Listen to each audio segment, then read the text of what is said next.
Hello everyone, good evening সবাইকে। তো আমার চ্যানেলের নতুন একটা ভিডিওর সাথে সবাইকে অনেক অনেক ওয়েলকাম। তো আজকে কিন্তু একটা স্পেশাল ভ্লগ হতে চলেছে, বরষষ্ঠী। মানে সবাই করে জামাই ষষ্ঠী, আমি করছি আমার বরষষ্ঠী। তো সেরকমই কিন্তু মানে কড়াইটা বসিয়ে একদম সাদা তেল দিয়ে দিলাম, তারপর ডুমো ডুমো করে কেটে রাখা আলু আমি দিয়ে দিলাম ভাজার জন্য। মানে আজকের ভ্লগে শুধু রান্নাবান্নাই হবে, আরও অনেক মজা। তো চলো দেখতে থাকো। আমাদের জামাই ষষ্ঠীর স্পেশাল ডিনার, মানে রাতের ডিনার রেডি করছি। জামাই ষষ্ঠীর স্পেশাল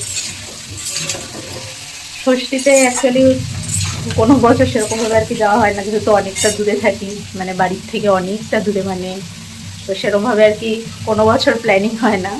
ওই যখন যাই আর কি, আমরা বেশিরভাগ পুজোর সময় যাই, তো তখনই একেবারে মা ষষ্ঠী সব একেবারে করে নেয়। মানে মা প্রত্যেক বছর বলতে বলতে মায়ের মুখ ব্যথা হয়ে যায়, কিন্তু আমাদের উপায় থাকে না, যেহেতু অনেকটা দূরে থাকি, ওই জন্য যাওয়াটা পসিবল হয় না। তো আর কি, চলো নিজের বরকে নিজেই ষষ্ঠী খাওয়াই।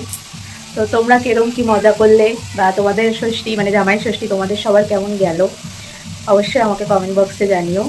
আর আমার এটা একদম সিম্পল একটা ব্লগ, তো সেটাই আর কি তোমাদের সাথে শেয়ার করছি, তোমরা প্লিজ জানিও।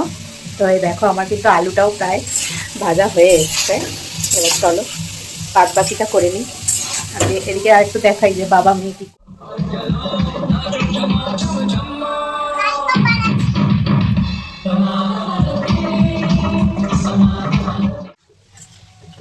তো আমার কিন্তু আলুগুলো এখানে ভালোভাবে লাল লাল করে আমি ভেজে নিয়েছি। তারপরে কিন্তু গরম তেলের মধ্যে দেবো তেজপাতা আর গোটা জিরে ফোড়নের জন্য। মানে আমার না একটু ফোড়নে জিরেটা লাগবেই, মানে সবার জানি না কীরকম কি মানে ফোড়ন লাগে, আমার তো জিরেটা লাগবে। তারপরে কুচি কুচি করে কেটে রাখা পেঁয়াজগুলোকে দিয়ে দিচ্ছি। তো পেঁয়াজগুলো একটু ভাজা ভাজা হয়ে গেলে আমি কিন্তু এর মধ্যে চিকেনগুলো দিয়ে রাখবো। বাই দ্য ওয়ে, আমি চিকেনটাকে নুন হলুদ আর একটুখানি তেল দিয়ে আমি আর কি ম্যারিনেশন করে রেখেছিলাম। মানে রাতের তো খুব একটা স্পাইসি করতে চাইনি, তো একটু হয়ে গেছে আর কি। দেখো আমি কিন্তু এখানে চিকেনটাকে একটু ভালোভাবে ভেজে নিয়েছি। আমি কিন্তু মানে এক এক সময় এক এক রকমভাবে ট্রাই করি, তো আমি কিন্তু চিকেনটা খুব একটা ভাজি না আর কি, ম্যারিনেশন করে রেখে দিই, ওটাতেই হয়ে যায়। তো আমি এবারে একটু চিকেনটাকে ভেজে নিয়েছি। তো তারপরে কিন্তু আমি এখানে কিন্তু নুন হলুদ দিয়ে দিলাম আর কি, দিয়ে ভালো করে এটাকে আবার আমি ভাজবো, মানে একটু নাড়িয়ে ছাড়িয়ে নেব। তারপরে দেবো আমি কাশ্মীরি লঙ্কা আর কি, এটা কিন্তু মিন্টার কাশ্মীরি লঙ্কা, একটু কালারের জন্য আমি দিচ্ছি। তো এখানে দিয়ে দেবো। আর সত্যি কথা বলতে চিকেনটা মানে খাওয়া হয়ে গেছে অলরেডি, আমি এডিট করার সময় আমার জিভ থেকে জল বেরিয়ে গেছে, মানে এতটাই টেস্টি হয়েছিল।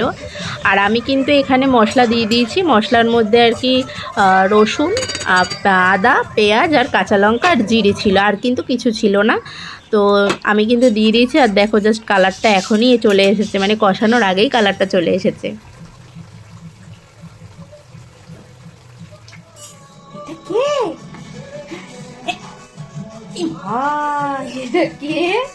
তুমি জানো, তুমি ছোটবেলায় একবার ভূত ভূত এরকম আটা মেখে ভূত সেজেছিলে, তুমি জানো সেটা? মা, না বাবা, আর মাকে না বাবা, রাতের বেলা কে বলতে এখন তোকে ই করবে। তো দেখো আমি কিন্তু এখানে ভালো করে কষিয়ে নিয়েছি। আর দেখো কষাতে কষাতে মাংসর গা থেকে তেলটাও হালকা ছাড়তে শুরু করে দিয়েছে। তো এবারে আর কি যেই ভাজা আলুটা ছিল ওটা আর কি এর মধ্যে দিয়ে আবার একটু ভালো করে কষিয়ে নেব। আর সত্যি কথা বলতে এই কষানো চিকেনটা খেতে যা দারুণ লাগে না, মানে ঝোলের থেকেও আমার কেন জানি না আমার এই কষা চিকেনটা দারুণ লাগে। মনে হয় আমাকে শুধু কষাই দাও, আমি পুরোটা খেয়ে নেব। তো তারপর কষানো হয়ে গেছে ভালোভাবে, আমি কিন্তু এখানে জল দিয়ে দিলাম। এবার জল দিয়ে এটাকে একটু ফুটতে মানে ফোটাবো আর কি।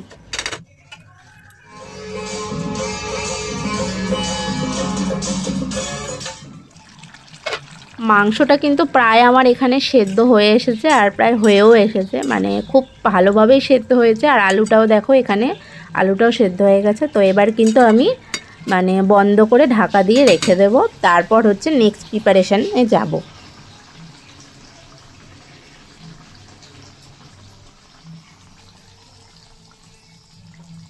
আর আমি চিকেনে একটু ঝোল রেখেছিলাম, কারণ খাওয়াতে যাতে একটু মানে খাওয়ার সময় একটু ঝোল লাগে, তো ওর জন্য আর কি একটু রেখেছিলাম, কিন্তু মানে টেনে নিয়েছে। আর এদিকে জাস্ট দেখো মাংসটার কালারটা কি এসেছে, মানে একদমই বাটা মশলা আর গুঁড়ো মশলার মধ্যে শুধু ওই কাশ্মীরি লঙ্কা আর নুন হলুদ, জাস্ট আর কিছুই কিন্তু না। তো তারপরে কিন্তু আমি নেক্সট প্রিপারেশনে চলে এসেছি, আর আমি এখানে কড়াইটাকে ভালো করে ধুয়ে বসিয়ে দিয়েছি। তারপরে হচ্ছে আজকের আর কি মাংসর সাথে কম্বিনেশনের জন্য লুচি হবে। আর আমাদের কোনোবারই জামাই ষষ্ঠীতে যাওয়া হয় না, মানে বিয়ের পর জাস্ট ওই 1 বছরই যাওয়া হয়েছে, তারপরে আর যাওয়া হয় না। তো সেরকম আর করা হয় না। নিজের বরকে কীভাবে নিজের ষষ্ঠী দেওয়া যায় তোমরাই বলো। ষষ্ঠী মানে তো সেরকম কিছু নেই, একটু ভালো মন্দ রান্নাবাড়ি, তার শরীরটাও সেরকম একটা ভালো নেই যে মানে নানান রকম রান্নাবাড়ি করে দেবো। তো সেরকমই আর কি যেটুকু পেরেছি ওরটুকুই আর কি করেছি। তো ভেবেছিলাম রাতের বেলা একটু লুচি আর চিকেন, যে মানে আমার বর আর কি এটা খেতে খুব ভালোবাসে, মানে লুচির সাথে চিকেনটা খুব ভালোবাসে। তো আমি আর কি ওর ফেভারিট জিনিসটাই আর কি বানাতে বসে গেছি। তো এদিকে দেখো আমি কিন্তু ময়দাটাকে ভালো করে মেখে আমি কিন্তু এখানে লুচিগুলো ভাজতে শুরু করে দিয়েছি। আর দেখো কেমন ফুলকো ফুলকো লুচি হয়ে যাচ্ছে, মানে প্রত্যেক কটা লুচি ফুলেছে, মানে আমার সবথেকে যেটা ভালো লেগেছে প্রত্যেক কটা লুচি এরকম ফুলকো ফুলকো হয়েছে।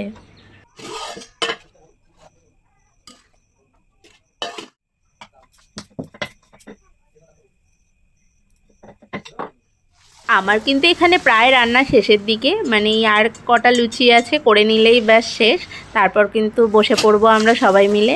আর ষষ্ঠী বলে আলাদা কোনো দিন হয় না আমার কাছে, মানে প্রত্যেকটা দিনই সমান, মানে একটু ভালো মন্দ রান্না করে খাওয়ালেই সেটা আর কি কোনো স্পেশাল দিন আমার কাছে। তো সেরকম তো এদিকে কিন্তু আমার রান্না হয়ে গেছে, আর কিন্তু সবাই বসে গেছে। আর এই দেখো লাল লাল কষা চিকেন, মানে কষাই হয়ে গেছে, ঝোলই নেই। আর লুচিগুলো একটু চিমসে গেছে, কারণ লুচিগুলো আমি ঢাকা দিয়ে রেখেছিলাম, তো তাই ফোলা লুচি একেবারে চিমসানো লুচি হয়ে গেছে। আর এদিকে দেখো আমার বর একেবারে খেতে বসে গেছে। আর এটাই হচ্ছে আমার বরষষ্ঠী। তো তোমাদের কেমন কি কাটলো অবশ্যই জানিও। আর ভিডিওটি যদি ভালো লাগে প্লিজ লাইক কমেন্ট শেয়ার, আর চ্যানেলে নতুন হয়ে থাকলে সাবস্ক্রাইব করে দিও। আর তোমাদের ওই একটা লাইক আমাকে অন্য ভিডিও বানাতে অনেক মোটিভেট করে, তো প্লিজ একটু একটা লাইক অন্তত করে দিও। আর সবাই ভালো থেকো, সুস্থ থেকো, দেখা হচ্ছে অন্য কোনো ভিডিওর সাথে খুব তাড়াতাড়ি। চলো বাই বাই, টাটা।